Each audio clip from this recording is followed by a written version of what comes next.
Hello everyone, all about civil services channel में आपका स्वागत है।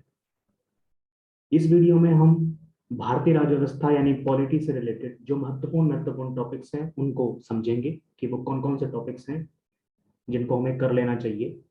एटलीस्ट उनको तो कर लेना चाहिए। इसमें पहला टॉपिक्स हो जाता है संवैधानिक विकास क्रम, यानी संविधान का जो विकास क्रम है, संविधान कैसे बन रहा है, यानी रेगुलेटिंग एक्ट है, पिट्स इंडिया एक्ट है।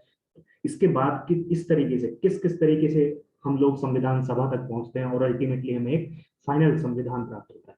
तो संविधान का जो विकास क्रम है उस पूरे के पूरे विकास क्रम को आपको समझना चाहिए, क्योंकि उससे सवाल बन जाता है कि पिट्स इंडिया एक्ट से संबंधित कौन कौन से प्रावधान है, कि कौन से एक्ट में जो ईस्ट इंडिया कंपनी है उसके विशेषाधिकार को या जो उसके एक तरफा जो व्यापार का अधिकार था उसको समाप्त कर दिया गया है। तो ये इस तरीके से सवाल बनते हैं।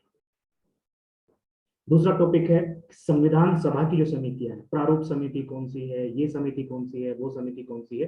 तो इन सभी समितियों के नाम, 30 समितियां, उनके काम, और अगर हो सके तो उनके जो अध्यक्ष हैं उनको आप सही से देख लीजिए। तीसरा टॉपिक है संविधान के स्रोत यानी सोर्स ऑफ कॉन्स्टिट्यूशन, यानी कॉन्स्टिट्यूशन के कौन कौन से प्रावधान, कौन कौन से चीजें जो हैं कहाँ कहाँ से ली गई हैं, नीति निर्देशक तत्व यानी डायरेक्टिव प्रिंसिपल कहाँ से लिया गया है, मूल अधिकार हमने कहाँ से लिए हैं। इसी तरीके से आप कह सकते हैं कि जो संविधान संशोधन है वो कहाँ से लिया गया है, इमरजेंसी कहाँ से ली गई है, राज्यपाल का पद कहाँ से लिया गया है। इनसे सीधे सवाल बनते हैं, तो संविधान के स्रोतों को आप अच्छे से तैयार कर लें। नेक्स्ट है अनुसूचियां, जितनी हमारी अनुसूचियां हैं उन सभी अनुसूचियों को आप तैयार कर ले, और उन अनुसूचियों में स्पेशली क्या है, पहली अनुसूची में क्या है, दूसरी अनुसूची में क्या है, तीसरी अनुसूची में। जैसे पूछ लेता है कि राज्यसभा की सीटों का जो आवंटन है वो निम्नलिखित में से कौन सी अनुसूची में दिया गया है, राजभाषा के बारे में या भाषाओं के बारे में बेसिकली कौन सी अनुसूची में कहता है, दल बदल जो है वो कौन सी अनुसूची में है। तो ये पता होना चाहिए। पंचायत और नगर पालिका से संबंधित कौन कौन सी अनुसूचियां हैं। इस तरीके से सवाल अनुसूचियों से बनते हैं, तो अनुसूचियों को आप अच्छे से तैयार करेंगे। नेक्स्ट है उद्देशिका, यानी कि जो हमारी प्रेमबल है उसको आप तैयार कर लेंगे। खासतौर से कई बार प्रेमबल के जो शब्द हैं उसमें वो शब्दों को सीक्वेंस से सजाने में दे देता है, या फिर कह देता है कि उद्देशिका में कौन से संविधान संशोधन से चेंजेस किए गए थे, तो 42 इस तरीके से संविधान का भाग है कि नहीं। तो इससे रिलेटेड जितने भी सवाल हैं उद्देशिका से संबंधित सवालों को आप कर लेंगे।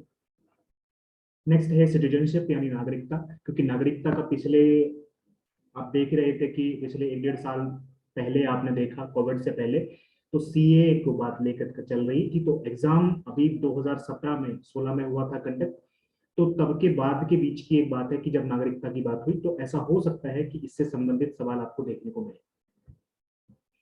नेक्स्ट है फंडामेंटल राइट, जो कि पूरी पॉलिटी में सबसे महत्वपूर्ण टॉपिक है। फंडामेंटल राइट, तो फंडामेंटल राइट जो 12 से 35 तक आपको देखने को मिलता है, अनुच्छेद 12 से अनुच्छेद 35 तक, तो वहां तक के आप पूरे आर्टिकल्स को उनके नंबर के हिसाब से याद रखेंगे। आर्टिकल 12 क्या कहता है, आर्टिकल 13 क्या कहता है, 14 क्या कहता है, 15 क्या कहता है। तो इस तरीके से उनको विद आर्टिकल याद रखेंगे। जैसे पिछले 2016 में पूछा गया था कि प्राण एवं दैहिक स्वतंत्रता का अधिकार कौन सा है, तो अनुच्छेद 21 हो जाएगा। तो विद आर्टिकल उनको याद करेंगे, मूल अधिकार। नेक्स्ट है नीति निर्देशक तत्व यानी डायरेक्टिव प्रिंसिपल की बात करेंगे। तो डीपीएसपी को आप पूरा कर लेंगे जो कि 36 से 51 तक है। तो उसमें कुछ कुछ है, अनुच्छेद 40 क्या है, अनुच्छेद 39 क्या है, 39A क्या है, और ऐसे पूछ लेता है कि समान कार्य के लिए समान वेतन कौन सा अनुच्छेद करता है। तो मोटा मोटी आपको ध्यान रखना है, बहुत डिटेल में नहीं जाना है, पर ये कुछ खास उसके आर्टिकल्स हैं उनको आपको याद रखना है। ऐसे ही फंडामेंटल ड्यूटी, मूल कर्तव्य आपको याद रखने हैं, कितने मूल कर्तव्य हैं, बाद वाला कब जोड़ा गया, कौन सा क्या कहता है, पांचवा क्या है, चौथा क्या है। ऐसे सवाल पूछे जा सकते हैं। ये उत्तराखंड पीसीएस है या पीसीएस तक के सवालों में इस तरीके के सवाल शामिल रहते हैं। प्रेसिडेंट और वाइस प्रेसिडेंट को आप पढ़ लेंगे। राष्ट्रपति, राष्ट्रपति कौन, किस किस तरीके से उनका उनका चुनाव होता है, राष्ट्रपति का कौन कराता है, कौन कौन से मेंबर उसमें भाग लेते हैं। फिर अगर आप उनके महाभियोग की बात करेंगे, इम्पीचमेंट जो है लगेगा, तो उसमें कौन कौन से सदन के लोग शामिल रहेंगे, लोकसभा के रहेंगे कि राज्यसभा के रहेंगे कि विधानसभाओं के भी रहेंगे। सेम उपराष्ट्रपति की बात कर लेंगे, उस उपराष्ट्रपति को जो वेतन मिलता है वो किसके रूप में मिलता है, इस तरीके से। राज्यपाल और उपराज्यपाल, उपराज्यपाल आप देखते ही हैं दिल्ली जैसी जगह पे आपको उपराज्यपाल देखने को मिलता है। एक 2012 का आई थिंक सवाल उत्तराखंड पीसीएस का सवाल था कि उपराज्यपाल का नाम तक पूछा था। तो इस तरीके से राज्यपाल उपराज्यपाल इन दोनों के पदों को आप कर लेंगे। राज्यपाल का पद काफी विवादित रहता है, तो राज्यपाल से संबंधित पिछली बार 2016 में भी आर्टिकल पूछा गया था। तो राज्यपाल के पद, उसकी शक्तियां, उसके विवेकाधीन शक्तियां, इन सब के बारे में आप डिटेल से ले लेंगे, एक ओवरव्यू कर लेंगे। नेक्स्ट टॉपिक है संसदीय विधानमंडल, यानी जो हमारी लेजिस्लेचर है उसके बारे में बात कर लें। पार्लियामेंट हो चाहे वो लेजिस्लेटिव असेंबली हो, ये सब दोनों को आप कर लेंगे डिटेल में, संसद के बारे में भी और विधानमंडलों के बारे में भी अब डिटेल में पढ़ लेंगे। नेक्स्ट है संसदीय समितियां, कि संसदीय समिति, लोक लेखा समिति कौन सी है, तो ऐसी एडॉक समिति कौन सी है, परमानेंट कमेटी कौन सी है, इस तरीके से। तो संसद की जो समितियां होती हैं उन सबको आप पढ़ेंगे। इसके साथ आप कोर्ट्स को देखेंगे। कोर्ट्स में आप सुप्रीम कोर्ट को भी देखेंगे। सुप्रीम कोर्ट कौन से अनुच्छेद के तहत किया गया है, कितने जजेस हैं, जैसे जजेस की संख्या को बढ़ाया गया है, तो जजेस की संख्या को बढ़ाने के लिए कौन ऑथराइज्ड है, ये भी आपसे सवाल पूछा जा सकता है। तो उसमें जजेस की संख्या, हाई कोर्ट में जजेस की संख्या, कौन सा अभिलेख न्यायालय है, कौन सा अभिलेख न्यायालय नहीं है, किसमें पीआईएल सुनी जा सकती है, किसमें नहीं सुनी जा सकती, सेम डिस्ट्रिक्ट कोर्ट के बारे में। तो इन तीनों को आप अच्छे से देख लेंगे। नेक्स्ट है इमरजेंसी, आपात उपबंध। आपात उपबंध में आप सब देख लेंगे, चाहे वो फाइनेंशियल इमरजेंसी हो, नेशनल इमरजेंसी हो, प्रेसिडेंट रूल हो, ये आप इन तीनों को आपात उपबंध के थ्रू देख लेंगे। इससे सवाल बनने की संभावना बहुत बहुत रहती है।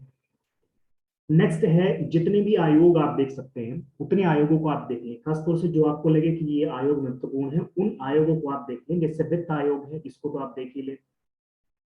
लोक सेवा आयोग है, इसको देख लें। चाहे फिर वो सेंटर का हो, स्टेट का हो, इन आयोगों को एक बारी देख लें। उत्तराखंड पीसीएस में पिछली बारी उत्तराखंड लोक सेवा आयोग के प्रथम अध्यक्ष कौन थे, ऐसे सवाल पूछा गया था। तो लोक सेवा आयोग और उसके फिलहाल के जो अध्यक्ष हैं उनके बारे में आप देख लेंगे। एससी कमीशन जो है, एसटी कमीशन है, उनको थोड़ा सा हम लोग देख लेंगे। ओबीसी के बारे में भी बात हुई थी इसको कॉन्स्टिट्यूशनल दर्जा दिया गया है, तो ओबीसी कमीशन के बारे में भी सवाल बनने की संभावना है। सिर्फ नीति आयोग क्या काम करता है, नीति आयोग के इंडेक्स क्या है, इन सब के बारे में भी आप देख लेंगे। नीति आयोग की पहल कौन सी है, इस तरीके से आप देख लेंगे। सेम देख लेंगे आप निर्वाचन आयोग को। निर्वाचन आयोग, चुनाव आयोग क्या करता है, कौन किसको मान्यता करता है। राजनीतिक दलों में कोई राजनीतिक दल ऐसा तो नहीं जिसको हाल फिलहाल में उस पर क्षेत्रीय से राष्ट्रीय स्तर तक की मान्यता दी गई हो। तो इस तरीके से अगर कोई है तो उसको करंट से जोड़ के हम लोग देख लेंगे। तो ये 16 टॉपिक्स हैं जिनको आपको कवर कर लेना चाहिए। इनके अलावा भी अगर आपको कुछ लगता है कि इनके अलावा भी मुझे इंपॉर्टेंट लग रहा है, मुझे तैयार करना चाहिए, तो आप कर सकते हैं।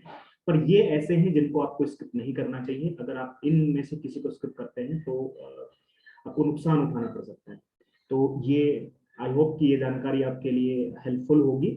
और अगर ये आपको हेल्पफुल लगे तो प्लीज चैनल को सब्सक्राइब कीजिए और लोगों के साथ शेयर कीजिए और लोगों को